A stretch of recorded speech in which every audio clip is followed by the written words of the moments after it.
All right, part 7. I want to talk a little bit about motion horizontally. Horizontal motion and friction.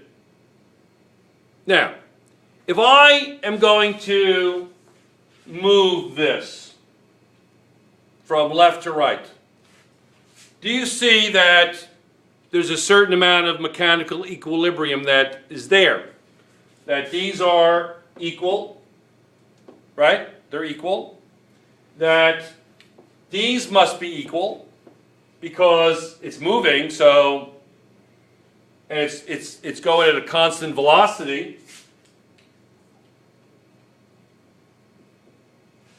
So I know the net force is 0. Good? So far so good? What is the friction dependent upon? What factors?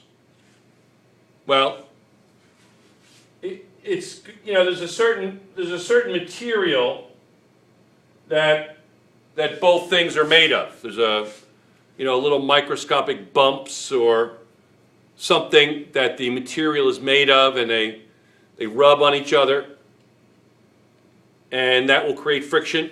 If something's very bumpy, two things are bumpy, you'll have friction.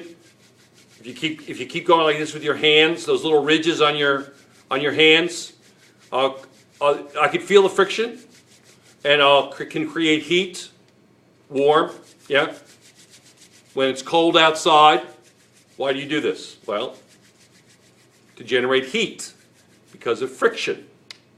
Easy? Okay. Now, if that's true, then friction is based on the nature of the material. It's based on the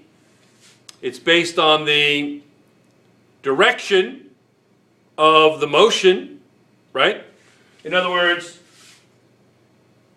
the friction is always going to be the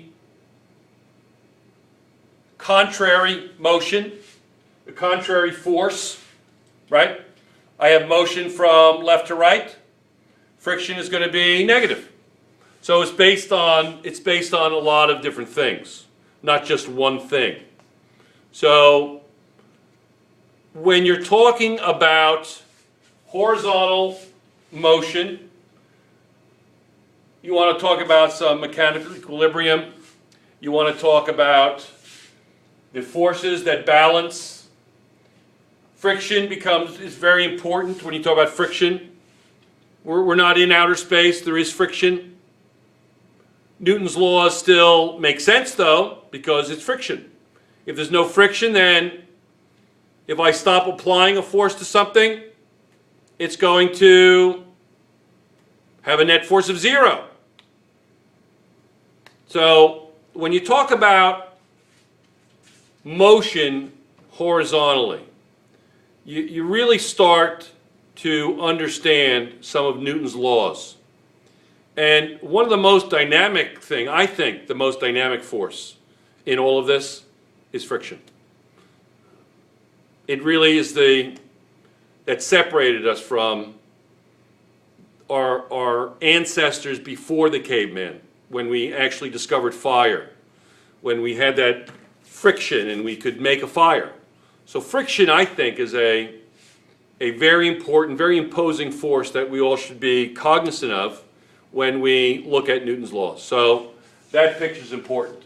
When we come back, I'm going to talk about a little bit more difficult aspect of friction. End of part 7. Yep. Hey, good day.